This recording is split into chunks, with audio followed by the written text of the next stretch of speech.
ఎందుకంటే ప్రియులారా, మనకంటే నీతిమంతులు, మనకంటే భక్తి పరులు, మనకంటే గొప్పవారు, మనకంటే స్థాయి హోదా కలిగినటువంటి వారు లోకాన్ని విడిచి వెళ్ళిపోయారు. ఈ దినము చూడలేని వారు ప్రపంచంలో అనేక మంది ఉన్నారు. కానీ నీకు నాకు మనందరికీ ఈరోజు ఇంత గొప్ప భాగ్యాన్ని అనుగ్రహింపజేసినటువంటి దేవదేవునికి శిరస్సు వంచి పాదాభివందనాలు చేస్తూ గట్టిగా చప్పట్లు కొట్టు మొట్టమొదటి దేవుని ఆహ్వానించుదాం. మరి నన్ను ఎంతగానో ప్రేమించి ఈ యొక్క సభల్లో మీతో పాటు పాలి భాగస్తునిగా చేయడానికి నాకు అవకాశం ఇచ్చినటువంటి స్థానిక పాస్టర్ గారికి ప్రత్యేకించిన యొక్క వందనాలు తెలియజేస్తా ఉన్నాను. అలాగుననే ఎంతో చక్కగా అద్భుత రీతిగా లీడింగ్ ప్రోగ్రాం నడిపిస్తున్నటువంటి దేవుని సేవకులు మరి అయ్యగారికి కూడా ప్రత్యేకించిన వందనాలు అండి అయ్యగారు. మరి అలాగే కూడొచ్చిన తోటి సేవకులు ఎవరైనా ఉంటే వారికి కూడా ప్రభువైన యేసుక్రీస్తు పేరట నా యొక్క వందనాలు. అలాగే అమ్మగారులకు కూడా వందనాలు. విశ్వాసులైన మీకు కూడా మరి వందనాలు. చెప్పకపోతే కొంచెం సీరియస్ గా చూస్తారు కాబట్టి మీ అందరికి వందనాలు. దేవునికి స్తోత్రం. హల్లెలూయా. మంచిదండి, వాతావరణం చల్లగా ఉంది. ఏది ఏమైనప్పటికీ దేవుని సన్నిధిలో మనం ఉన్నాం. ఎక్కడున్నామండి? ఈ టెంట్ చూస్తే విచిత్రంగా అనిపిస్తుంది నాకు. ఏంటంటే ఇది ఆటోమేటిక్ టెంట్ అన్నమాట. ఎందుకంటే ఇన్స్టెంట్ కాపీ లాంటిది, అప్పటికప్పుడు చేసుకోవచ్చు. దీనికి పెట్టుబడి ఉండదు. ఎందుకంటే మన సంఘస్థుల ద్వారా ఇలాంటి కార్యక్రమాలు చేసుకోవాలి ప్రభువుని ఆరాధించేటువంటి విషయంలో. కాబట్టి చాలా చక్కగా ఉంది ఈ ప్రోగ్రాన్ని. అలాగే ఇక్కడ ఉన్నటువంటి పరిస్థితులు చూస్తుంటే చాలా ఆనందంగా ఉంది. కాబట్టి మరి మన వాక్యంలోకి వెళదాం. ఓకేనండి? వింటారా? తింటారా? ఎందుకంటే చక్కటి వంటకం జరుగుతుంది. మీకు మాకు ఒక ఒప్పందం జరగాల. వాక్యం ముగిసేంత వరకు ఎవరు కూడా కొనకూడదు, లేవకూడదు. ఇందాక అయ్యగారు మీకు ఆర్డర్ ఇచ్చారు, ఆజ్ఞాపించారు. ఏంటంటే మొబైల్ ఫోన్లు స్విచ్ ఆఫ్ చేసేయండి. మీలో ఎవరికైనా కలెక్టర్ కానీ ఫోన్ చేస్తారా? లేదు కదా. పోనీ ఎంపీ చేస్తారండి, ఎమ్మెల్యే కానీ చేస్తారా? చేయరు కదా. మరి అలాంటప్పుడు ఫోన్ ఎందుకు? మనకు బ్యాటరీ కూడా సేవ్ అవుతుంది కాబట్టి దయచేసి అయ్యగారు చెప్పినట్టు అయితే స్విచ్ ఆఫ్ చేయండి, లేదంటే సైలెంట్ మోడ్లో పెట్టుకోండి, లేదంటే విమానం మోడ్లో పెట్టుకోండి. ఏ మోడు? అయ్యగారు ఫ్లైట్ మోడ్ అన్నారు, నేను విమానం మోడ్ అన్నాను. దేవునికి స్తోత్రం. భాష అయితే వేరు కానీ అర్థం ఒకటే. ఓకే, చాలా సంతోషం అండి. మీకు చూస్తుంటే చాలా ముచ్చటగా ఉంది. ఇంకా చాలా లోతుల్లోకి వెళ్ళిపోవాలని దేవుని ఆత్మ బలంగా నన్ను ప్రేరేపిస్తూ ఉన్నది. హల్లెలూయా. కాబట్టి దయచేసి మరొకసారి చెప్తూ ఉన్నాను, చిన్నపిల్లలున్న తల్లులు మీ పిల్లలను జాగ్రత్తగా మరి వర్తమానానికి అడ్డు పడకుండా మీ పిల్లలను జాగ్రత్త చూసుకోవాల్సిందిగా కోరుచున్నాను. మరి ప్రియులారా, ప్రస్తుత కాలము ఎటువంటి స్థితిలో క్రైస్తవ సమాజం పయనిస్తూ ఉంది? నేటికి యేసుక్రీస్తు ప్రభువారు ఈ భూలోకానికి వచ్చిన తరువాత ఆయన జన్మదినాన్ని పురస్కరించుకుని ఇప్పటి వరకు 2024 సంవత్సరం అని చరిత్రకారులు క్రీస్తు శకముగా క్రీస్తు పూర్వంగా విభజన చేసి ఆయన యొక్క ఉన్నతిని చాటడం జరిగింది. అందుకు మూలముగా దేవుని యొక్క వాక్యము పరిశుద్ధ గ్రంథముగా మన మధ్య వరకు కూడా వచ్చింది. దేవునికి స్తోత్రం.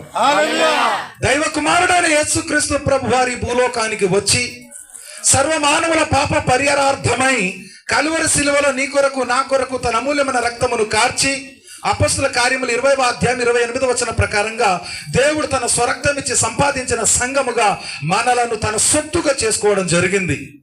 దేవుడు తన సంఘములో లేక తన బిడ్డలైనటువంటి వారికి ఏ విధంగా బ్రతకమని చెప్పాడో, ఏ విధంగా జీవించాలని చెప్పాడో, తను కోరుకున్న సంఘములో లేదా తను కొనుక్కున్నటువంటి ఈ సంఘములో తన యొక్క పద్ధతులు ఎలా ఉండాలో, ఎలా ఉంటే రెండో మారు ప్రభువైన యేసుక్రీస్తు వారు రెండవ రాకడలు వచ్చినప్పుడు ఈ సంఘం ఎలా కొనిపోబడుతుందో అవన్నీ కూడా తన యొక్క గ్రంథములో అనగా పరిశుద్ధ గ్రంథమైన బైబిల్లో గ్రంథస్థం చేయబడ్డాది. కాబట్టి ప్రియులారా, ఈరోజు కాలేజీలో కానివ్వండి, యూనివర్సిటీలో కానివ్వండి, టెక్స్ట్ బుక్ను అనుసరించి టీచర్స్ కానీ లెక్చర్స్ కానీ వాళ్ళు అక్కడ పాఠ్యాంశాన్ని బోధిస్తూ ఉంటారు. అలాగుననే ఈ రోజున క్రైస్తవ సమాజానికి మూలమైనటువంటిది పరిశుద్ధ గ్రంథమైన బైబిల్. బైబిల్ చేతులు చూపండి ఒకసారి, చేతులు ఎత్తి చూపండి. ఇది పరిశుద్ధ గ్రంథం. ఎంతమంది బైబిల్ తెచ్చారు? దయచేసి చేతులు చూపండి ఒకసారి. అలా ఊపుతూ హల్లెలూయా చెప్పండి. దేవునికి స్తోత్రం. బైబిల్ గ్రంథం లేని వారు దయచేసి మీరు తెచ్చుకోండి లేదా కొనుక్కోండి. మీ అయ్యగారికి సంప్రదిస్తే మంచి బైబిల్ మీ భాషలో దొరుకుతుంది. అలాగే తెలుగు భాషలో, తల్లి భాషలో కూడా దొరుకుతుంది. ఎందుకంటే దేవునికి వాక్యం విరివిగా ప్రపంచవ్యాప్తంగా ప్రజలందరూ తెలుసుకోవాలనే ఉద్దేశంతో ఈ రోజున అనేక మంది ఎంతో వ్యయపరిచి ఖర్చు చేసి మరి బైబిల్ గ్రంథాన్ని ప్రజలకు సొంత భాషలో అందాలనే ఉద్దేశంతో ప్రింటింగ్ వారు ముందుకు వచ్చారు, బైబిల్ ప్రింటింగ్ మిషన్ వాళ్ళు. కావున మీ సొంత భాష అర్థం కావాలి అంటే ఖచ్చితంగా బైబిల్ తీసుకోండి. అలాగే కొన్ని యాప్లు కూడా వచ్చాయి, అది మీ అయ్యగారిని అడిగితే మీకు తెలియజేస్తారు. మంచిదండి. కాబట్టి మరొక మాట చెప్తున్నాను, ప్రతి పాస్టర్ చేతిలో బైబిల్ ఉండాలి, ప్రతి డాక్టర్ గారి చేతిలో స్టెథోస్కోప్ ఉండాలి. ఏముండాలి చెప్పండి? కొంతమంది అలా చేతులు పట్టుకొని, మా తాతల ముత్తాతల కాలంలో ఒక అబ్బాయి ముందుకు వస్తే బాగుంటుంది, తొందరగా రా నాయన. ఎవరున్నారండి? ఫాస్ట్గా ప్లీజ్ కమ్ ఫాస్ట్. ఎవరున్నారండి? బాబు ఒత్తి ఏదో లాగేసుకుంటారు అన్నట్టు ఉన్నాడు ఆయన. వెరీ గుడ్ నాయన, ఎర్ర చొక్క బాబు. పాతకాలంలో చేతులు పట్టి నాడిని పట్టి అలాగా చూసుకుంటారు, చూసుకుంటూ ముఖాన్ని చూస్తారు, కిందికి మీదికి చూస్తుంటే ఈ నాడిని బట్టి నాయరే పిల్లాక డుంబా దరిదెలా అంటారు. మీకు ఒరే రాదు కదా, సారీ. ఏమంటారని నాయగారికి వచ్చాక ఈ పిల్లోడికి పీడలు పెట్టినాయి. ఏం పట్టినాయి? దయ్యం. పీడలు అంటే తెలియదు కదా, దయ్యం. ఇప్పుడు దయ్యం గురించి ఉంటుంది బోధ, భలేగా ఉంటుంది, కామెడీగా ఉంటుందా? నవ్వడం ఆపుకోండి మరి. ఇలా బట్టి నాడి వ్యవస్థను బట్టి పాతకాలంలో వైద్యులు నాటు వైద్యం చేసేటువంటి వారు. కానీ ప్రస్తుత కాలంలో నాటు వైద్యం చేయడానికి లేదు, చెయ్యొచ్చు, కాకపోతే డాక్టర్ అయినటువంటి వాడి చేతిలో స్టెథోస్కోప్ ఉండాలి. ఎందుకంటే పరీక్షించకుండా రక్త పరీక్ష చేయకుండా ఏది పడితే అది ఇంజెక్షన్లు వేసేసినంత మాత్రాన రోగానికి నయం జరిగే అవకాశం లేదు.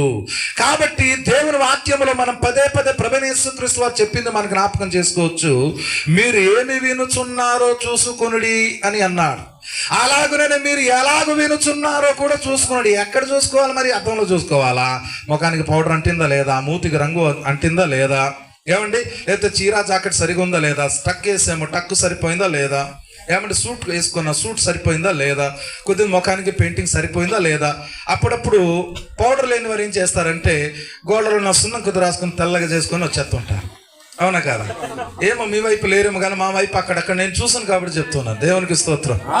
ప్రియులారా వినండి, ఎందుకు ఈ మాటలు చెప్తున్నానంటే ఒక వ్యక్తి బైబిల్ గనుక అర్థం చేసుకుంటే దేవుడు ఎవరో, దేవుని సిద్ధాంతాలు ఏమిటో, దేవుని పద్ధతులు ఏమిటో, పరలోకానికి వెళ్ళడానికి మనం ఏ విధంగా దేవుని మనం చేరువవ్వాలో, దేవుని వాక్యమునకు ఎలా రెస్పాండింగ్ అవ్వాలో అర్థమవుతుంది. కాబట్టి డాక్టర్ చేతిలో స్టెథోస్కోప్, పాస్టర్ చేతిలో బైబిల్, డ్రైవర్ చేతిలో ఏముండాలి? ఊరుకోండి సార్, మీరు భలేగా అంటారు, అదేం తెలియదండి. బైక్ అయితే హ్యాండిల్ ఉండాలండి, కార్ అంటే టీరింగ్ ఉండాలి. తమ్ముడు డైరెక్ట్గా చెప్పేశాడు. ఏముండాలట? టీరింగ్ పెట్టిన ప్రతి ఒక్క డ్రైవర్ కాగలరా? ఏమంటే స్టెథోస్కోప్ వేసుకున్నంత మాత్రాన డాక్టర్లు కాగలరా? ఎంబీబీఎస్ చదవాలంటే ఎంత కాలం పట్టుద్దండి. ఆపరేషన్ ఉంటుంది, దానికి ప్రాక్టికల్ ఎగ్జామినేషన్ ఉంటుంది, ఎన్నో రకాలైనటువంటి ఆ యొక్క ప్రోగ్రామ్ మొత్తం కంప్లీట్ అయిన తర్వాత డాక్టర్గా మన పనికి వస్తాం రాము వాళ్ళు డిసైడ్ చేయాలి. నేను చదివేసానని చెప్పి నీకు నువ్వు డాక్టర్ అయిపోతే కుదరదు. అవునా కదా? కరెక్ట్గా చెప్పండి. ఒక డ్రైవర్ చేతిలో ఏముండాలి? No answer. బాగా ఆలోచించి చెప్పండి. ఈయన నిజంగా డ్రైవరే. ఆర్టీసీలో ఏమన్నా పనిచేసే వాళ్ళు ఉన్నారు ఇక్కడ? ఆర్టీసీ ఈ మధ్యలో ఆర్టీసీ నోటిఫికేషన్ పడ్డది కాబట్టి ప్రతి ఒక్కరు కూడా నోటిఫికేషన్ పెట్టిన వారు వెళ్ళి సెలెక్ట్ అయినటువంటి ట్రైనింగ్ పొందుతా ఉన్నారు. ఏం పొందుతున్నారండి? ట్రైనింగ్ పొందిన తర్వాత ఏదో ఇస్తారు. ఏంటది?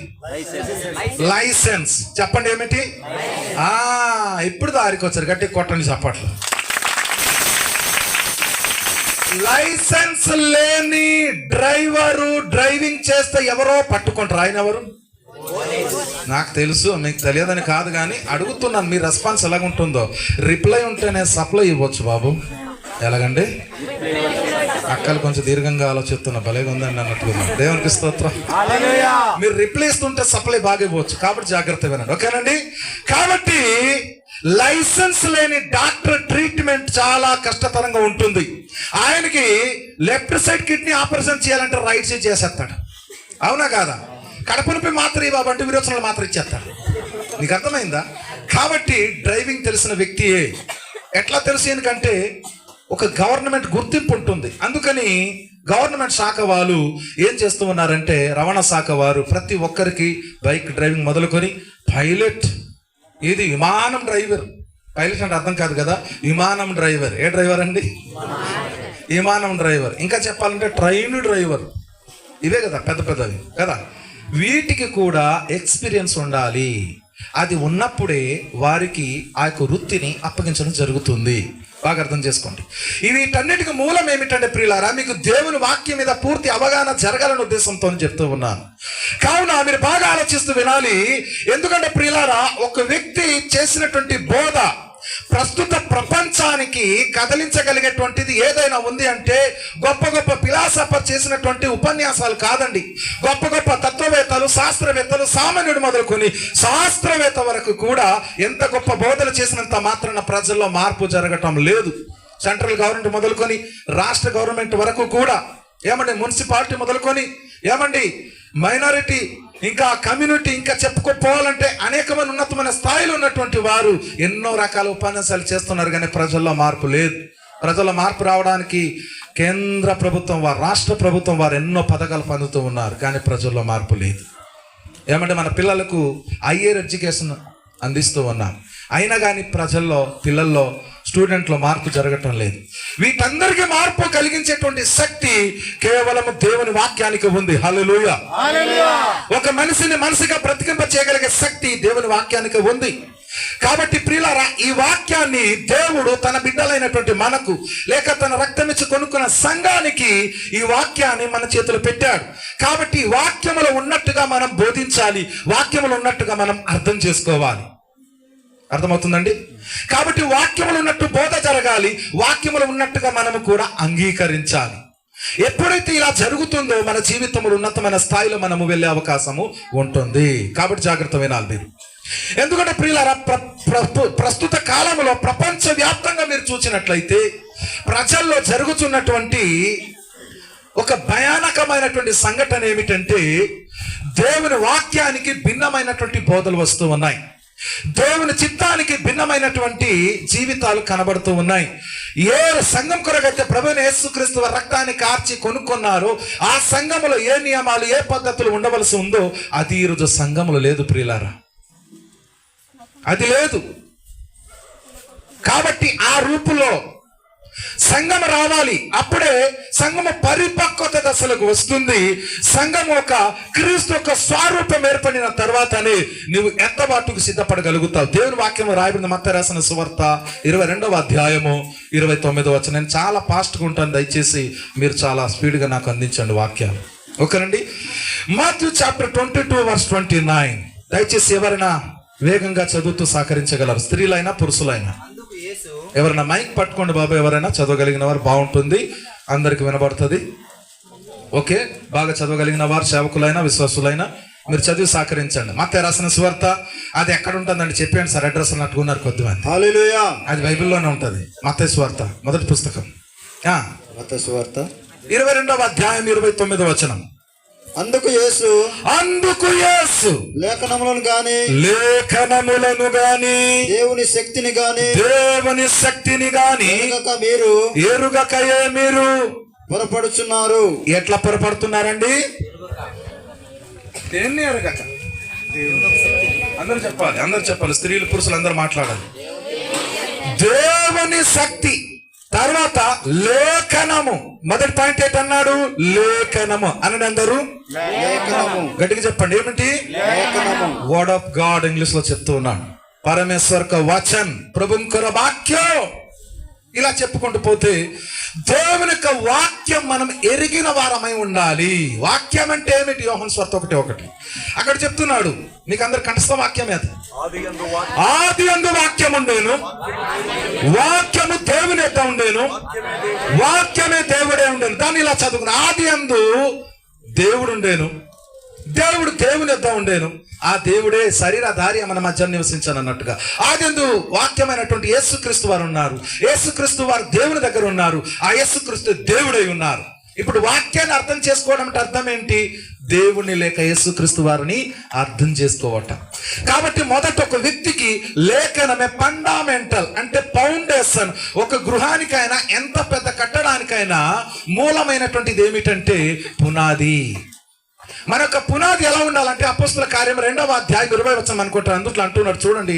ఏమంటాడంటే, ప్రియులారా, మన యొక్క పునాది అపోస్తులు వేసినటువంటి ఆ పునాది మీద కట్టబడాలి మన విశ్వాస జీవితం. ఇంతకు అపోస్తులు ప్రపంచానికి ఏం పరిచయం చేశారు చూడండి ఒకసారి. అపోస్తుల కార్యములు త్వరగా 2వ అధ్యాయం 20 వచనం. క్షమించాలి, ఎఫెసీయులకు రాసిన పత్రిక 2వ అధ్యాయం 20 వచనం.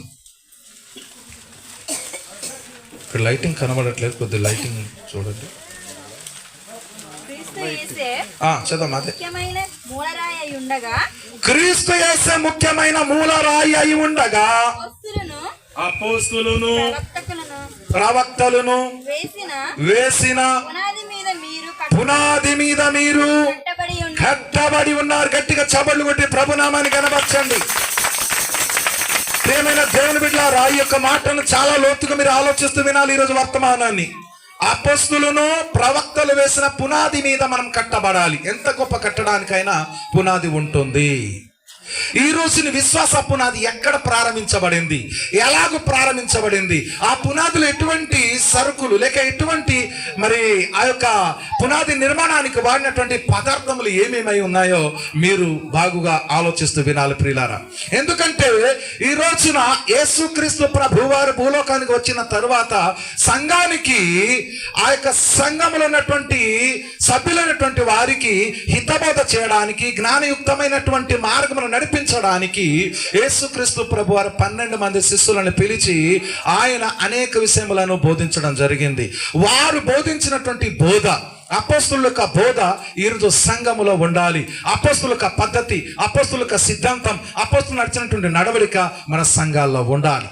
ఆనాడు ఎలాగైతే బోధించారో ఈనాడు అలాగే మనం బోధించాలి. ఆనాడు వారు దేన్ని నమ్మారో మనం కూడా దాన్ని నమ్మాలి. ఆనాడు వారు దేన్ని ప్రకటించారో ఈరోజు మనం కూడా అదే ప్రకటించాలి. మనం కూడా దాన్ని విశ్వసించి ముందుకు సాగాలి. దేవునికి స్తోత్రం. కాబట్టి ప్రియులారా, వారు అన్నిటికీ హైలైట్ చేసింది ఏంటంటే దేవుని వాక్యానికి హైలైట్ చేశారు ప్రియులారా. ఎందుకంటే వాక్యమును గాని, వాక్యమున సత్యమును గాని ఎరుగకపోవుట వలననే వారిలో అనేక మంది పొరపడుచున్నారు. ఎందుకంటే వాక్యం ద్వారా మనకేం కలుగుతుంది? యోహాను రాసిన సువార్త 5వ అధ్యాయం చూడండి. యోహాను రాసిన సువార్త 5వ అధ్యాయం దయచేసి త్వరగా చదవాలి. 39వ వచనం. John chapter 5 verse 39. ఓకే అమ్మా, గాడ్ బ్లెస్. చాలు తల్లి, చాలు. ఇక్కడ ఏమంటున్నాడు అంటే, లేఖనముల యందు మీకు నిత్య జీవము కలదు. దేని యందు అమ్మా? బాగా వినాలి. లేఖనములు అనగా దేవుని యొక్క వాక్యము. వాక్యములోనే మీకు నిత్య జీవం ఉంది. నిత్య జీవం కలగాలంటే వాక్యానుసారంగా నీ జీవితాన్ని మలుచుకోవాలి. వాక్యానుసారంగా నువ్వు బ్రతకాలి. వాక్యానుసారంగా నీ యొక్క బ్రతుకును దిద్దుకోవాలి. వాక్యానుసారమైన నిరీక్షణ నువ్వు కలిగి ఉండాలి. ఎప్పుడైతే ఇవి కలిగి ఉంటావో అప్పుడు నీ జీవితం పరిపక్వత దశలకు వెళుతూ ఉన్నది. ఎందుకంటే యాకోబు రాసిన పత్రిక 1వ అధ్యాయం 21వ వచనములో యాకోబు గారు ఆనాటి సంఘానికి లేఖ రాస్తూ హెచ్చరించినటువంటి మాట, వాక్యానికి మనం ఎంత ప్రయారిటీ ఇస్తూ ఉన్నాం జాగ్రత్త వినాలి. వాక్యానికి ఎంత ప్రయారిటీ ఇస్తున్నాం ప్రియులారా? దేవుని లేఖనం లేక దేవుని వాక్యం ఏమి చెబుతుంది? ఈ రోజున మనం దేవుని నమ్ముతా ఉన్నాం. చదవాలి. యాకోబు పత్రిక 1వ అధ్యాయం 21వ వచనం. James chapter 1 verse 21. చదవం. అదే, అందుచేత సమస్త కల్మషమును విర్రవీగుచున్న దుష్టత్వమును మాని లోపల నాటబడాల, పైకి కాదు, లోపల నాటబడి. ఈ పాయింట్ ని ప్రతి ఒక్కరు అండర్లైన్ చేసుకుని, మీ ఆత్మలను రక్షించుటకు శక్తి గల వాక్యమును సాత్వికముతో అంగీకరించండి. గట్టిగా చప్పట్లు కొట్టి ప్రభువును మహిమపరచండి. అమ్మా, దేన్ని అంగీకరించాలి? వాక్యమును అనండి అందరు. దేన్ని? కొంతమంది అక్కలు చాలా కోపంగా చూస్తున్నారు. మీకు దండం పెడతాను కానీ హల్లెలూయా చెప్పండి. దేవునికి స్తోత్రం. హల్లెలూయా. వింటారా? తింటారా? తినాలంటే తినొచ్చు, వినాలంటే వినొచ్చు. Okay, no problem. హల్లెలూయా. అలాగే నేను అనాలనిపిస్తుంది కాబట్టి అంటున్నాను. దేవునికి స్తోత్రం. ఓకే, మీకు ఎలర్ట్ చేయడానికి మాటలు. ఓకేనా? అనేది భావించవద్దు. ప్రియులారా, జాగ్రత్త వినండి. ఇక్కడ వాక్యానికి మనం ప్రాధాన్యత ఇవ్వాలి. దేనికండి? వాక్యానికి. ఒక వ్యక్తికి కనుక వాక్యం అర్థమైతే, వాక్యం అనగా దేవుడు, దేవుడు అనగా యేసుక్రీస్తు అర్థమైతే ఆయన బోధ కూడా మనం అర్థం చేసుకోవాలి. ఆయన బోధ అర్థం చేసుకోవాలంటే యేసుక్రీస్తు ఇప్పుడు శరీర రీతిగా మన మధ్యలో లేరు. ఎలా ఉన్నారు? ఆత్మరూపుడుగా ఆయన ఉన్నాడు. తన వాక్యాన్ని మనం ధ్యానిస్తే ఆయన ఎవరో, ఆయన సిద్ధాంతం ఏమిటో, ఆయన పద్ధతులు ఏమిటో, పరలోకానికి నిత్య రాజ్యంలో నిత్య జీవనం పొందడానికి ఇందుకు చదివినటువంటి వాక్యంలో ఏమిన్నామండి మనము? లేఖనములందు మీకు నిత్య జీవము కలదు. దేని యందు? చెప్పండి, దేని యందు? లేఖనం అంటే ఏమిటి? దేవుని యొక్క వాక్యం. కాబట్టి వాక్యానుసారంగా మనం జీవించాలి. కాబట్టి వాక్యాన్ని మనం అంగీకరించాలి. వాక్యంలో ఏముందో దాన్ని మనం అంగీకరించి అనుసరించగలిగితే మన జీవితం ధన్యమవుతుంది. రండి ఇప్పుడు వర్తమానంలోకి వెళ్దాం. ఈరోజు నా టాపిక్ ఏమిటంటే, అంత్య దినాల్లో సంఘ విశ్వాసుల పరిస్థితి ఎలా ఉంది. ఓకేనండి? అంత్య దినాలు, ఎండ్ టైం, ఈ యుగ సమాప్తి కాలములో, ఈ అంత్య దినాల్లో మనుషుల పరిస్థితి ఎలా ఉంది? క్రైస్తవులు అనినటువంటి వారు, క్రైస్తవులు కాని వారు, క్రైస్తవేతరులైనటువంటి వారు ఎలా బ్రతుకుతూ ఉన్నారు? మనం ఎలా బ్రతకమని దేవుడు చెప్పాడు. ఈరోజు మనం ఎలా బ్రతుకుతా ఉన్నాం? రండి వాక్యములకు వెళ్దాం. నాతో పాటు త్వరగా తెరవండి. తిమోతియులకు రాసిన మొదటి పత్రిక 4వ అధ్యాయం 1వ వాక్యం 2వ వాక్యం. స్త్రీలు చదవండి, పురుషులు కూడా చదవాలి దయచేసి. చాలు, సరిగ్గా చదవమ్మా. మైక్ అందుకుంటే బాగుంటుంది. ఇంకో మైక్ ఉంటే అందించండి. అమ్మా, బైబిల్ చదవాలి. ముందుకు వచ్చండి, ఇటువైపు వచ్చండి, పర్లేదు, అందరికి వినబడుతుంది అందుకని. అలాగే పురుషులు కూడా మైక్ ఇంకోటి ఉంటే అందించండి, లేకపోతే ఒక మైక్లో చదవండి. రైట్, చదవండి. జాగ్రత్త. కడవరి అనగా చివరి లేక లాస్ట్ డేస్, అంతిమ దినోమే ఇందులో రాయబడింది. అయితే కడవరి దినములలో కొందరు అబద్ధికుల వేషధారణ వలన మోసపరచు ఆత్మలయందును దయ్యముల బోధయందును లక్ష్యముంచి విశ్వాస భ్రష్టులగుదురని ఆత్మ తేటగా చెబుతున్నాడంట. ఎలా చెబుతున్నాడండి? తేటగా. కొద్దిమంది అంటారు క్లియర్ కనబడట్లేదు, తేట కనబడట్లేదు అంటారు. అబ్బా, తేటగా కనిపించిందండి అంటారు. అంటే ఏంటండి? దేవుని యొక్క ఆత్మ లేక పరిశుద్ధాత్మ దేవుడు ఏం చేస్తున్నాడంటే తేటగా మన కళ్ళకు అద్దినట్టు, పూస గుచ్చినట్టుగా ఏమంటే మనకు తెలియజేస్తూ ఉన్నాడు. ఏమిటి తెలియజేస్తున్నాడు అంటే, అంత్య దినములలో. చెప్పండి, ఏ దినములలో? మొదటి వాక్యం మరలా వస్తున్నాను. అంత్య దినములలో కొందరట అబద్ధికుల వేషధారణ. ఎవరండి? అబద్ధం అని దేన్ని అంటారు? అబద్ధం అని దేన్ని అంటారండి? నిజం కానిది అబద్ధం, వ్యతిరేక పదం చెప్పేసారు తమ్ముడు. యాక్చువల్ అబద్ధం అంటే ఏంటి అసలు? What is called to lie? ఏమిటండి? ఓకే, సోదరుడు కొద్దిగా రూట్లోకి వచ్చాడు, పర్లేదు. లేనిది చెప్పడం అబద్ధం. ఓకే, అది కూడా అనుకోవచ్చు. ఇంకా చెప్పండి మీరు. అందుకన్నాను మీరు రిప్లై ఇస్తేనే సప్లై ఉంటుంది అన్నాను. చెప్పాలి.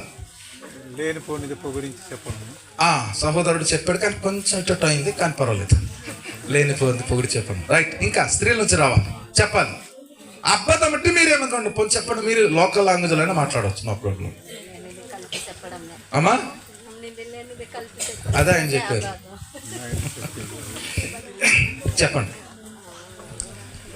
అబద్ధం అంటే మరి సమయం అవుతుంది, నేను చెప్తూ వెళ్తాను, జాగ్రత్త వినండి. ఏదైతే నిజం కానిదో అదే అబద్ధం అండి. నిజం మాట్లాడుతున్నాను రా, నమ్మురా, నిజం మాట్లాడతారు, అబద్ధం మాట్లాడతారు అంటే ఏంటి దాని అర్థం? అబద్ధం కానిది నిజం. ఏంటి అబద్ధం, ఏంటి నిజం? దేవుని వాక్య విషయంలో కొద్దిమంది అబద్ధాన్ని ఎక్కువ నమ్ముతారు. మీకు మాట తెలుసిన ప్రియులారా, ఈ లోకములో ప్రస్తుత కాలంలో నిజం కంటే ఎక్కువ పవర్ఫుల్ అయినటువంటిది అబద్ధమే. అందుకు మనుషులు అబద్ధాన్ని తొందరగా నమ్మేస్తారు, ఎక్కువ తొందరగా ప్రాకేసేది అబద్ధమే. తప్పుడు బోధలు అబద్ధ ప్రచారాలు ఎక్కువగా తొందరగా చాప కింద నీళ్ళలాగా వెళ్ళిపోతుంది. చాప కింద నీళ్ళు ఎవరికీ కనబడుతుందా? ఇక్కడ పోసాం అనుకో నీళ్ళు మెల్లిగా చాప కింద వెళ్ళిపోయి అల్లా మూలకి వెళ్ళిపోతాయి. అవునా కాదా? మాకు ఎప్పుడు తెలియదండి బాబు, ఇప్పుడు కొత్తగా వింటాను కొన్నారు మీరు. ఇంటికి వెళ్ళాక చాప వేసి పక్కన నీళ్ళు పోసి చాప మీద కూర్చోండి, ఆ నీళ్ళు ఎక్కడ ఉంటుంది తర్వాత చూడండి. చాప కింద నీళ్ళు ఎలా వెళుతుందో ఎవరికి తెలియదు. కానీ అబద్ధ బోధకులు ఈరోజు అలాగునే చాప కింద నీళ్ళలాగా ప్రవహిస్తూ వెళ్ళిపోతూ ఉన్నారు ప్రియులారా. అందుకే అబద్ధికుల వేషధారణ అన్నారు. వేషం వేసేటువంటి వాళ్ళు ఎక్కువ. ప్రతి సంఘానికి కొన్ని కేటగిరీలు ఉంటాయి. మీలో ఎవరైనా అలాంటి వారు ఉంటే ఇప్పుడు మార్చుకోవాలని కోరుతూ ఉన్నాను. కొద్దిమంది విశ్వాసులు ఉంటారు సంఘానికి, ఇంకా కొద్దిమంది అవిశ్వాసులు ఉంటారు, ఇంకా కొద్దిమంది ఎలాంటి వారు ఉంటారంటే అవిశ్వాసులతో పాటు వేషధారులు కూడా ఉంటారు, ఇంకా కొద్దిమంది నటించోళ్ళు ఉంటారు. ఆ నటించోళ్ళ దగ్గర అయ్యగారు లాంటి వారు అందరం మనం పడిపోతుంటాం. ఒక్కోసారి ఎంత యాక్టింగ్ చేస్తారు వాళ్ళ దగ్గర, నటీలు కూడా పనికిరారు, అంత యాక్టింగ్ చేస్తారు. ఎంత అంటే అయ్యా అదా ప్రభు దెబ్బ కొట్టేసుకుంటా అయ్యగారికి ఏమనప్ప మాకు విశ్వాసకి పరిశుద్ధాత్మ నింపబడింది కాబట్టి అంత ఎడుతుంది అనుకుంటా. ఇక్కడికి వచ్చి పరిశుద్ధాత్మ చేత నిండిపోయి భాషలు మాట్లాడతారు, భాషకి వెళ్తే దూర్భాషలు మాట్లాడుతూ ఉంటారు. మీకు అర్థమవుతుంది ప్రియులారా? బాగా గమనించాలి మీరు. ఈరోజు అబద్ధికుల వేషధారణ సంఘములు కానివ్వండి, సమాజంలో కానివ్వండి, అటువంటి వేషధారణ అనేటువంటిది కనబడుతూనే ఉంది. కిందికి చదవండి, ఏమన్నాడు? త్వరగా చదువుతుండాలి. అబద్ధికులు అమ్మా 2వ వచనంలోనే ఉండాలి. 2వ వచనం చదవండి. వేషధారణ వలన మోసపరచు ఆత్మల యందు చదవాలి అమ్మా, జాగ్రత్త వినాలి. దయ్యముల బోధ యందు లక్ష్యం ఉంచి అక్కడ ఆగమ్మా, కామలు పులుస్టప్పుడు ఉంటే ఆగాలి. ఓకేనా అమ్మా? వింటున్నారా? మీకోసమే. దయ్యాన్ని ఎవరైనా చూసారా? నాకు తెలియదండి అన్నట్టుకున్నారా?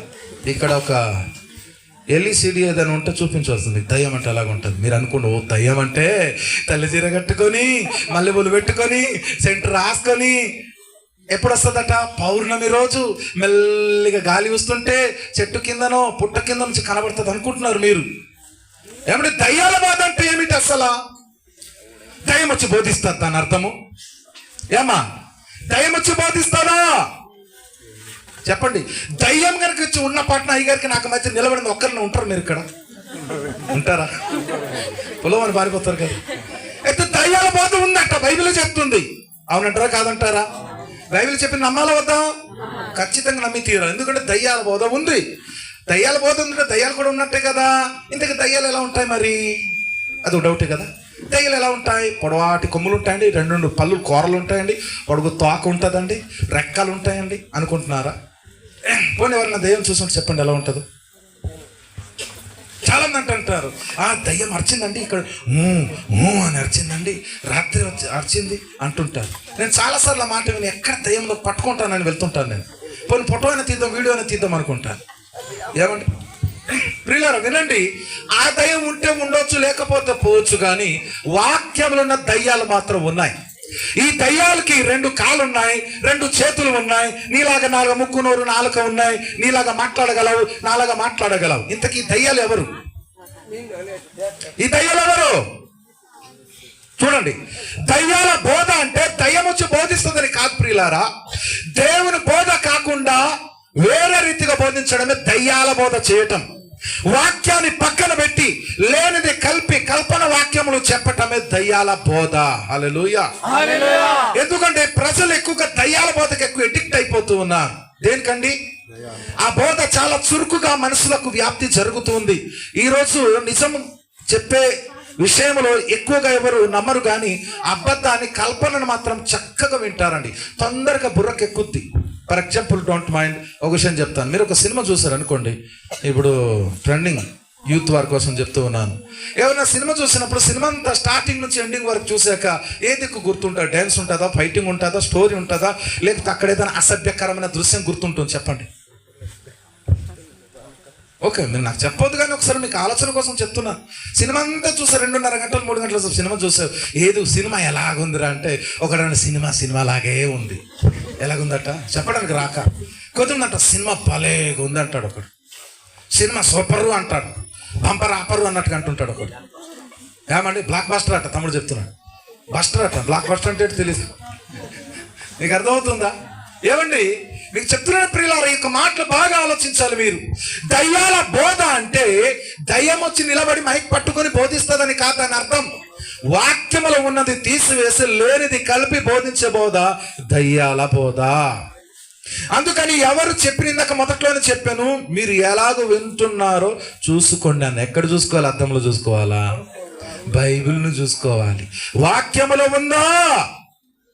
ఒక వ్యక్తి ఒక ప్రస్తావన దేవుని సంఘములో కానీ తీసుకుని వచ్చాడంటే అది బైబిల్లో ఉందా? ఏమండి ఒక వ్యక్తి ఎవరు చెప్పిన వినడానికి లేదు. కాకమ్మ కథలు, అరికథలు, పిట్ట కథలు, జోకులు వినడానికి లేదు. వాక్యం ఇది నిత్య జీవనానికి నడిపించగలిగిన సత్తా సామర్థ్యం కలిగింది దేవుని వాక్యం. కాబట్టి బోధ ఈజ్ ఈక్వల్ టు వాక్యం. ఒక వ్యక్తి బోధిస్తున్నట్లయితే దేవుని వాక్యానికి సరిపడుతుందా లేదా? మనం ఒక వ్యక్తికి ప్రసంగం చేసినా, ఒక వ్యక్తికి ఉపదేశం చేసినా, ఒక వ్యక్తికి హితబోధ కలిగినట్లుగా మాట్లాడినా అది వాక్యానికి సరిపడ్డట్టుగా ఉండాలి. కానీ ప్రియులారు ఈ రోజున మనుషులు ఎక్కువగా ఎడిక్ట్ దేనికి అవుతున్నారు తెలుసునా? దయ్యాల బోధకి. ఎట్లాగంటారు చెప్తాను చూడండి.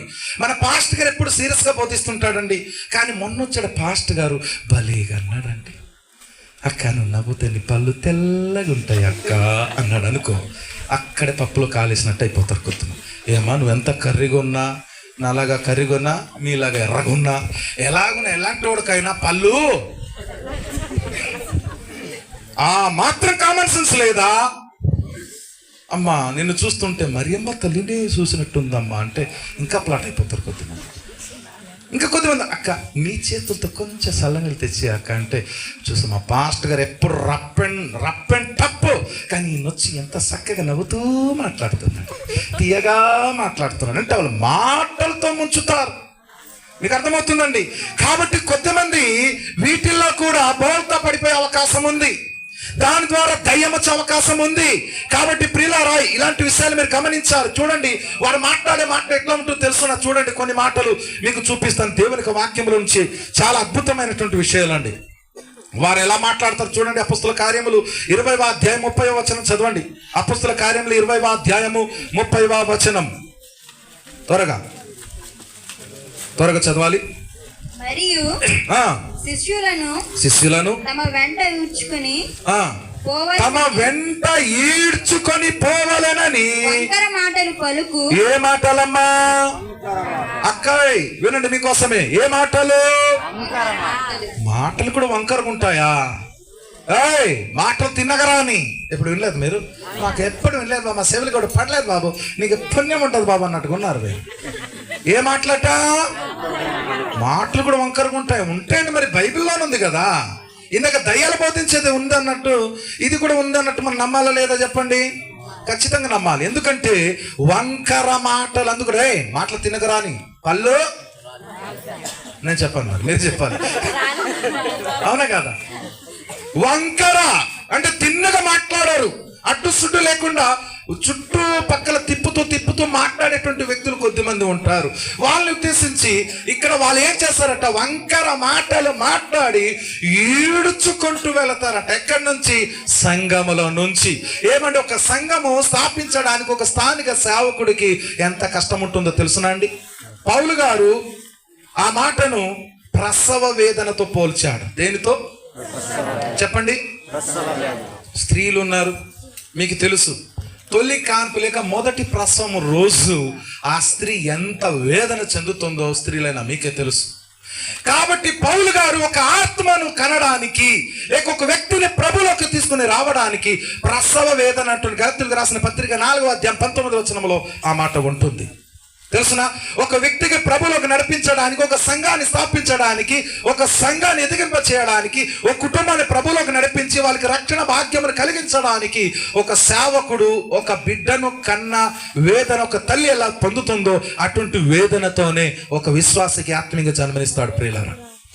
అలాంటి వారిని ఏదో వంకర మాటలు చెప్పి ఈడ్చుకొని పోవాలి అంటే ఏ బైబిల్లో రాయబడింది? అది చెప్పాలి మీరు.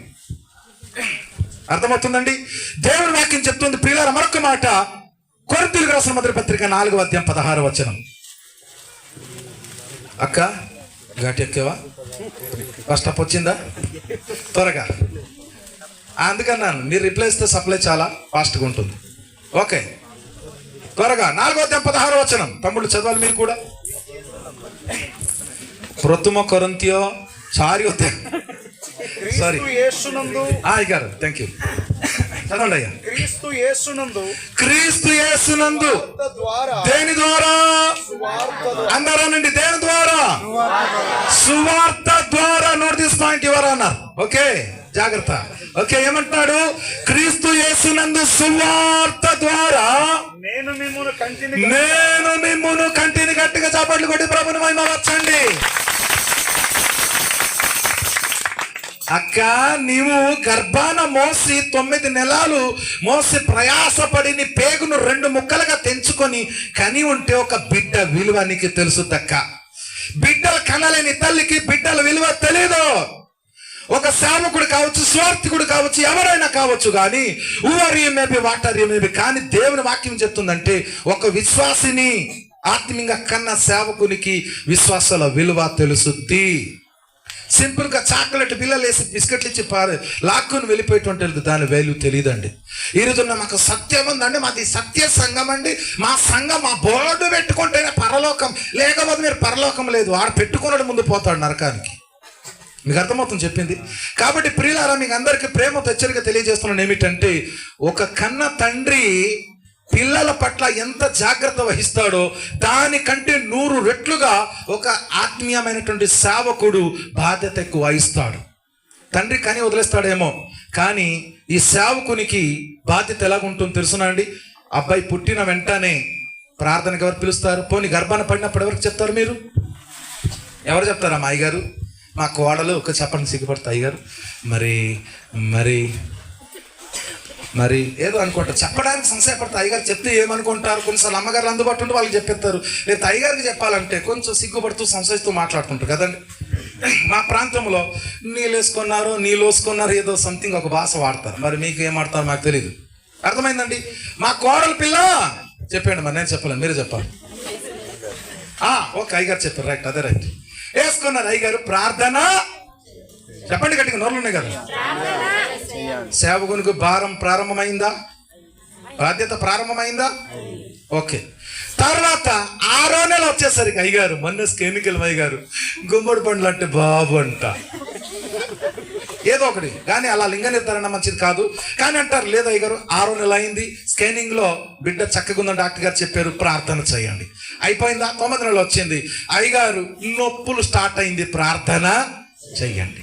హాస్పిటల్ తీసుకెళ్ళిన తర్వాత అయ్యగారు అడ్డం తిరిగింది బిడ్డ, తిన్నగా అయిపోవాలి, ప్రార్థన చెయ్యండి. నార్మల్ డెలివరీ కష్టమైంది అయ్యగారు, సీజర్ పడుతుందట, ప్రార్థన చెయ్యండి. ప్రార్థన అయిపోయిన తర్వాత ఇంటికి తెచ్చారనుకో, అయ్యగారు బాబును తెచ్చేసాం, వచ్చి ప్రార్థన చెయ్యండి. ప్రార్థన అయిపోయిందా? 8వ రోజు, 16వ రోజు, 21వ రోజు, ఎన్ని రోజులకి ఏదో కార్యక్రమం చేస్తారు కదా, నామకరణం, ప్రతిష్ట, ప్రార్థన, శిశు ప్రతిష్ట, చైల్డ్ డెడికేషన్ ప్రోగ్రామ్ ఉంటుంది. కాబట్టి అయ్యగారు వచ్చి మీరే ప్రార్థన చెయ్యండి. అదైపోయిందా? ఇంకా అబ్బాయి చదవడానికి వెళ్ళినప్పుడు అయ్యగారు ఇదే మొదటిసారి బాబు స్కూల్కి వెళ్తున్నాడు, మీరే ప్రార్థన చెయ్యండి. ఇంకా అబ్బాయి క్లాస్ పాస్ అయిపోయి కాలేజ్కో, డిగ్రీకో, ఇంటర్మీడియట్కో, దేనికో వెళ్ళేటప్పుడు అయ్యగారు మళ్ళీ మీరే ప్రార్థన చెయ్యండి. అదైపోయిందా? అయ్యగారు మా అబ్బాయికి ఉద్యోగం వచ్చిందండి, ప్రార్థన చెయ్యండి.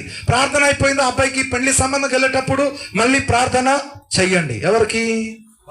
పాస్టర్ గారికి. పెళ్లి అయినప్పుడు కూడా అయ్యగారే రావాలా? ఏమండి వాళ్ళకి పిల్లలు పుట్టినప్పుడు కూడా మళ్ళీ అయ్యగారే రావాలా? ఒకరు ఎవరైనా చనిపోయినా కూడా అయ్యగారే సమాధి చేయాలి. అనగా ఒక వ్యక్తి పుట్టింది మొదలుకొని గిట్టేంత వరకు కూడా దేవుని సేవకునే బాధ్యత చాలా లోతుగుంటుంది. ప్రియులారా అర్థం చేసుకోండి. మీరు సింపుల్గా ఏరి పారేయొద్దండి దైవజనుడిని. అందుకు నేను అనేక ప్రాంతంలో నేను తిరిగిన, సుమారుగా 23 రాష్ట్రాలు నేను వెళ్ళాను, కానీ ఎప్పుడైనా స్థానిక సేవకుని ఆవేదన మొదట అర్థం చేసుకుంటాను నేను. ఎందుకంటే నేను కూడా ఎన్నో సంఘాలు కట్టాను కాబట్టి సంఘం విలువ నాకు తెలుసు. ఒక ఆత్మ మన సంఘం నుంచి, మన మందల నుంచి పక్క మందకు వెళ్ళిపోతే ఎంత బాధ ఉంటుందో కన్న తండ్రిగా వేలి ఉంటో తెలుసుద్ది. కొంతమంది వస్తారు ఈజీగా బిస్కెట్లు ఇచ్చి లాక్కుని వెళ్ళిపోదాం అంటే ఎలా జరుగుద్దండి అది? వాక్యంలో ఎక్కడ రాయబడింది చెప్పండి? గవర్నమెంట్ నుంచి ఒక పాఠం నేర్పిస్తాను వినండి. ఇక్కడ స్కూల్ ఉందా అండి? ఈ గ్రామస్తులు చెప్పండి, స్కూల్ ఉందా? ఏ స్కూల్ అది? ఏం స్కూల్ మర్చిపోయామంటే గుర్తొస్తే చెప్తామన్నట్టుకున్నారు మీరు.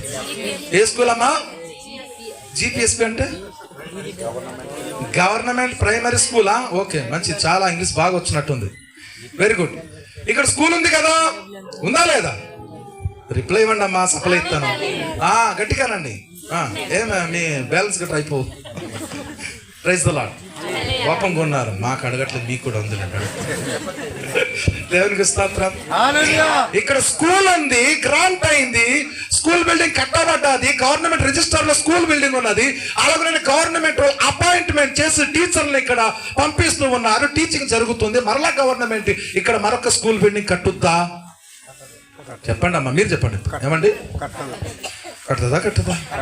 కట్టదు కదా. మరలా ఇక్కడ ఆల్రెడీ సఫిషియెంట్ గా టీచర్స్ అపాయింట్మెంట్ లో ఉన్నారు, టీచింగ్ చేస్తా ఉన్నారు. వీరు మరలా టీచర్ ని మళ్ళీ అపాయింట్మెంట్ చేస్తారు గవర్నమెంట్ వాళ్ళు, ఇక్కడ చేయరు కదండి.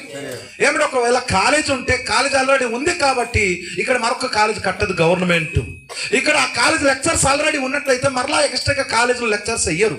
అలాగన్నట్టుగా మీరు ఆలోచిస్తే ప్రియులారా, ఈ రోజున ఒక సంఘం స్థాపించబడిన తర్వాత సంఘము విస్తరణ జరుగుతున్నప్పుడు పక్కనే మరొక సంఘం, పక్కనే మరొక దైవజనుడు ఎందుకు వస్తుండే? ఎక్కడ రూల్ ఉంది ఇది? దేవుని వాక్యం బైబిల్ ఏమంటుంది తెలుసునా? ఎన్నడు దున్నని బీడు భూములను దున్నండి అని వాక్యం చెప్తా ఉన్నది. క్రీస్తు నామం ఎరగని చోట్ల వెళ్ళి సువార్త ప్రకటన చేయండి అంటే మనవాళ్ళందరూ ప్రకటించిన చోటే సువార్త. వాడంటాడు వచ్చి, అయ్యగారు నాకు దర్శనం వచ్చింది. ఏమొచ్చింది చెప్పండి, ఏమొచ్చింది? దర్శనం.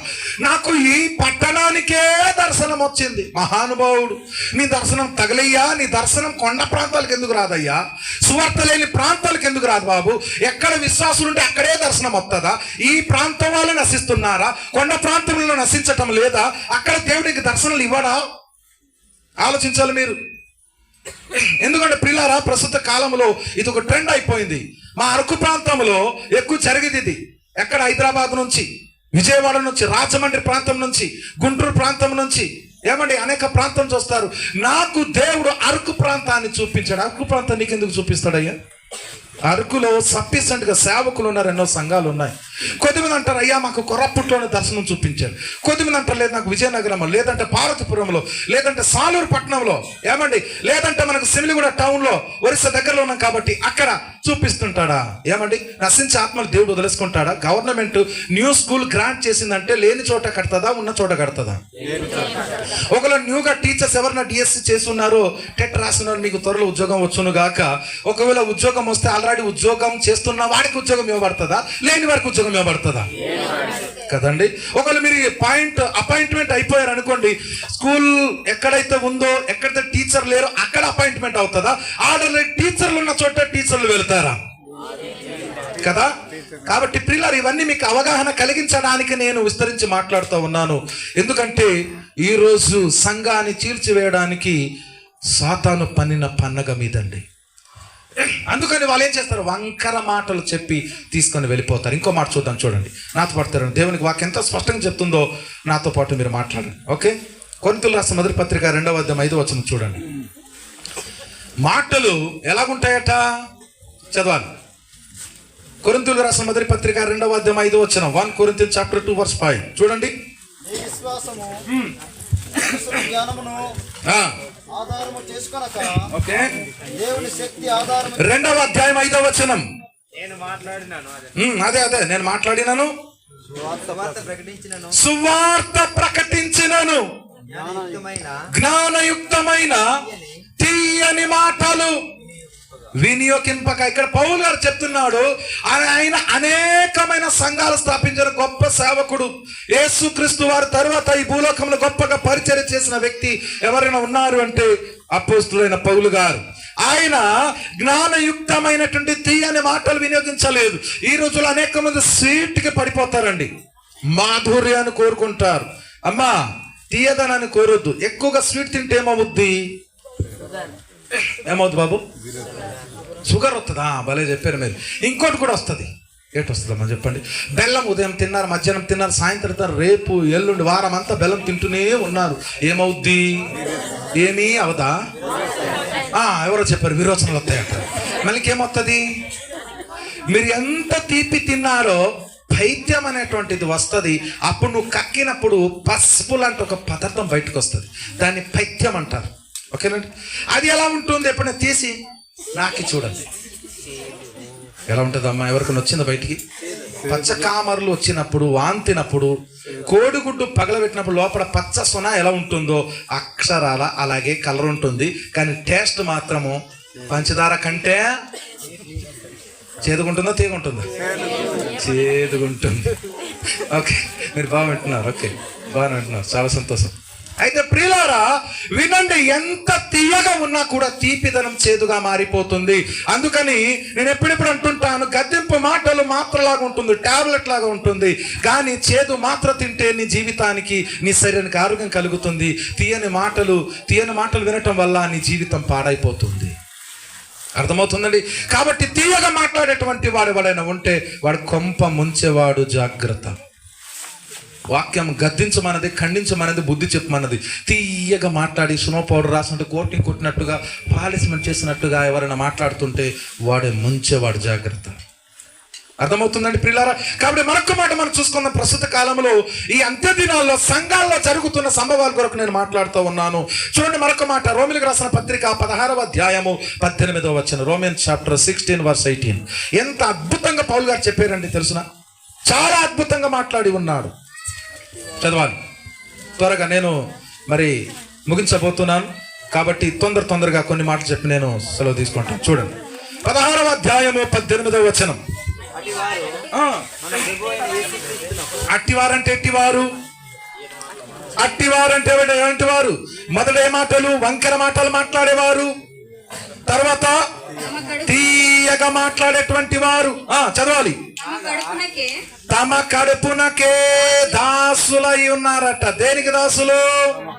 అమ్మ వినండి అమ్మా, మీకోసమే. ఎవరికి దాసులై ఉన్నారు? కడుపుకు దాసు. ఎక్కడ గోలరా బాబు, ఎవరన్నా దేవునికి దాసులు అవుతారు కానీ కడుపుకు దాసులు అవుతారా?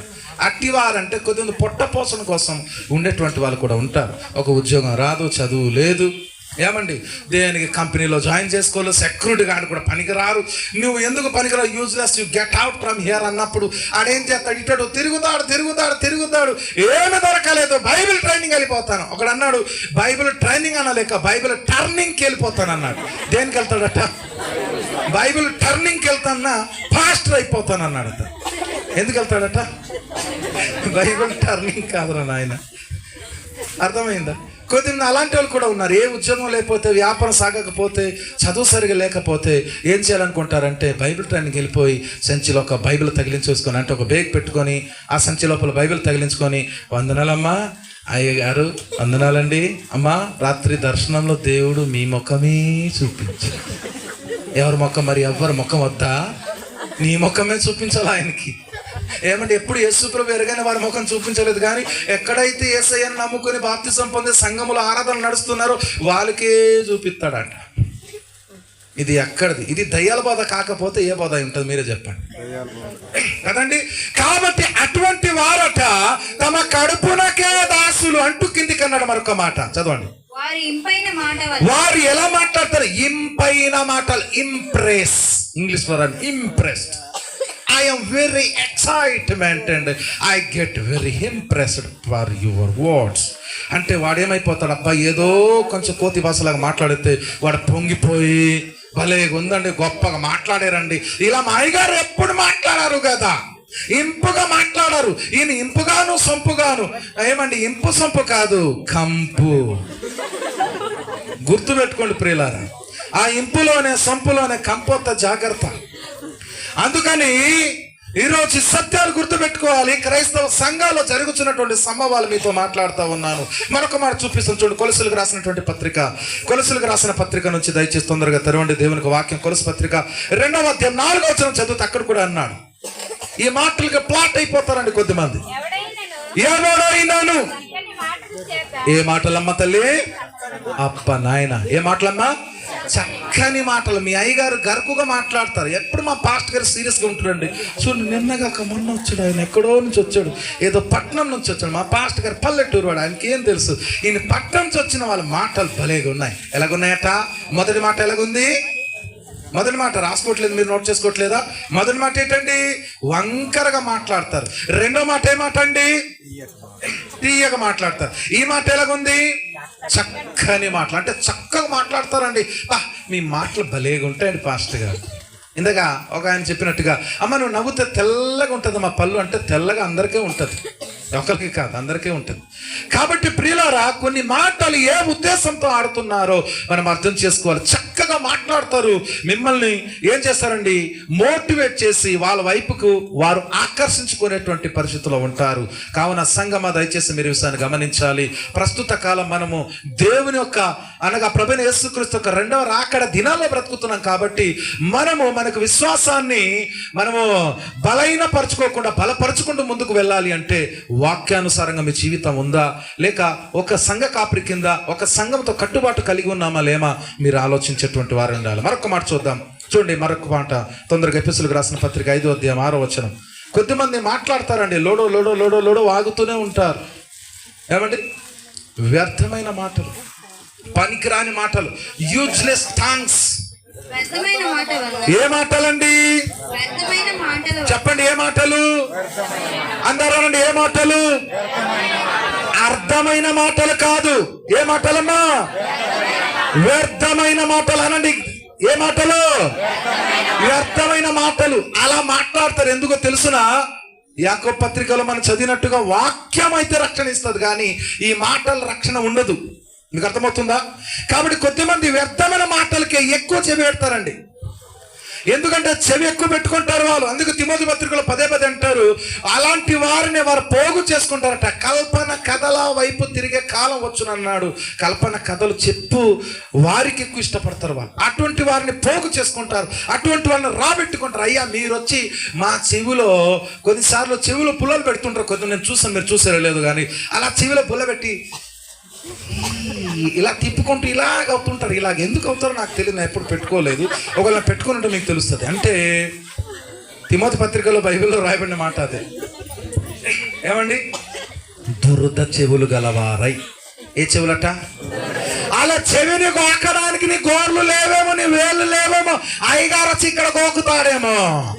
అందుకు చెవి గోకటువంటి మన పాస్టర్ గారు చెవి గోకడు. చెవి గూబ గుయ్యమనిపిస్తాడు. ఆయన గోకడు, గూబ గుయ్యమంటాడు. కాబట్టి గోకేవాడు నీకు కావాలి కదా. అందుకని అలాగా ఆడిస్తుంటారు కొద్దిమంది. అర్థమవుతుందండి? కాబట్టి ప్రియులారా, ఇక సత్యాన్ని ప్రతి ఒక్కరు గుర్తు పెట్టుకోవాలండి. ఎందుకంటారా? చూడండి, ఒక యూదా పత్రిక 1:16 చదవండి. 16, 17 2 వచనాలు. తొందరగా, సమయం లేదు, త్వరగా. 1వ అధ్యాయం 16వ వచనం 17వ వచనం. జాగ్రత్త జాగ్రత్త. ఆ వారంటే ఎవరు? మళ్ళీ ఇన్ని మాట్లాడేటువంటి వారు వీరు. వారు తర్వాత ఏ ఆశట? మంచి ఆశ ఉండదు, దురాశ ఉంటుంది. దురాశ చొప్పున నడుచుచు. దేని నిమిత్తం అండి? అందరు చెప్పాలమ్మా, దేని నిమిత్తం? పాపం కాదమ్మా, ఎవరో పాపం అన్నట్టుగా ఉన్నారు. మొత్తం సబ్జెక్ట్ మార్చేసినట్టున్నారు. దేని నిమిత్తం అండి? లాభము నిమిత్తం. తమ లాభము నిమిత్తం, తనకు లాభం రావాలి అని, తన జేబులు నిండాలి అని, తన పంట పండాలి అని, తన యొక్క సంచి నింపుకోవాలి అని. అర్థం చేసుకోండి. ఇందుట్లో వారు, చదవండి, వారు తమ దురాలోచనల చొప్పున నడుచుచు లాభము నిమిత్తం మనుష్యులను కొనియాడుచు. నోట్ దిస్ పాయింట్, అండర్లైన్ చేసుకోండి ఈ వచనాన్ని. ఎవరిని కొనియాడతారు? అమ్మా వింటున్నారా? కొనుక్కుతున్నారా? కొనుక్కట్లేదు కదా. స్తోత్రం చెప్పండి. ఒక మంచి హల్లెలూయా చెప్పి చూడండి. మంచి హల్లెలూయా ఇలా చెప్తారా? ఇప్పుడు చెప్పండి, పౌరుషం వచ్చిందేమో. పురుషులండి, మీకు రోసం రావాలి, గట్టిగా చెప్పాలి. దేవునికి స్తోత్రం. ఇక్కడ ఏమంటున్నాడంటే, దేవునికి వాక్యంలో రాయబడింది, లాభము నిమిత్తం మనుషులను కొనియాడుతున్నారు. కానీ కొనియాడేది ఎవరికండి? దేవునికి కొనియాడాలి కదండి. కానీ మీరేం చేస్తారు? అక్క మీరు మొన్న పెట్టారక్క భోజనం ఇంతవరకు అక్క ఎక్కడ తినలేదక్కప్ప, ఏం వాసన ఆమ్లెట్ వేసావక్క, వెళ్ళే వరకు నేను గుర్తుండిపోయిందక్క. నిన్న పడుకున్నాను కానీ రాత్రి కలలో కూడా ఆమ్లెట్ కనబట్టదు అన్నారనుకోండి, ఈ అక్క ఫ్లాట్ అయిపోద్ది.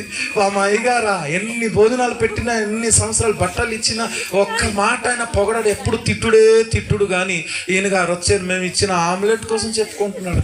ఎంత మంచి సేవకుడు కాకపోతే అనుకొని వంకర మాటలకి బెండ్ అయిపోయి ఎక్కడో ఒక మూలాన తీసుకెళ్ళిపోయి, ఏమండి ఒకవేళ రేపు అవకాశం ఏమైనా ఉంటే ఒక కథ చెప్తాను, చాలా ఉన్నాయి కానీ టైం అయిపోయింది. దేవునికి స్తోత్రం. ఎందుకంటే ప్రియులారా, వంకర మాటలు చెప్పి ప్రజలు ఎలా నశింప చేస్తున్నారు అనేటువంటిది రేపటి దినాన్న అయ్యగారులు మాట్లాడతారు, లేదా సమయం ఉంటే నేనైనా మాట్లాడవచ్చు. అయితే ప్రియులారా, ఇక్కడ ఈ మాట మీరు గమనించాలి.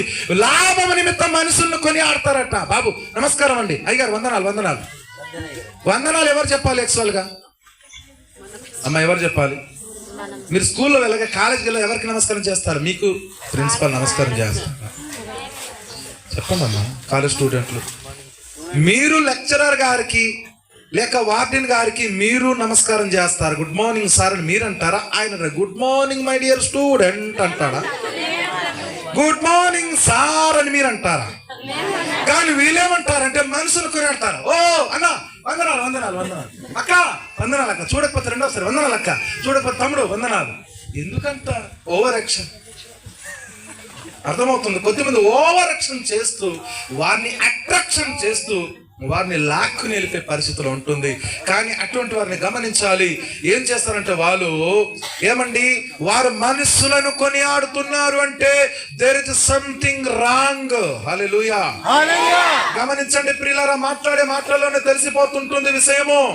కాబట్టి ఏ వ్యక్తి అయినా దేవుని తక్కువ చేసే మనిషిని ఎక్కువ చేస్తున్నాడంటే, ఏ వ్యక్తి అయినా సరే దేవుని చిత్తానికి విరుద్ధంగా మాట్లాడుతున్నట్లయితే మీరు అర్థం చేసుకోవాలి, ఆయన పొట్టకే దాసుడు. దేనికి చెప్పండి? పొట్టలు మాకు లేవండి అన్నట్టుగా ఉన్నారు.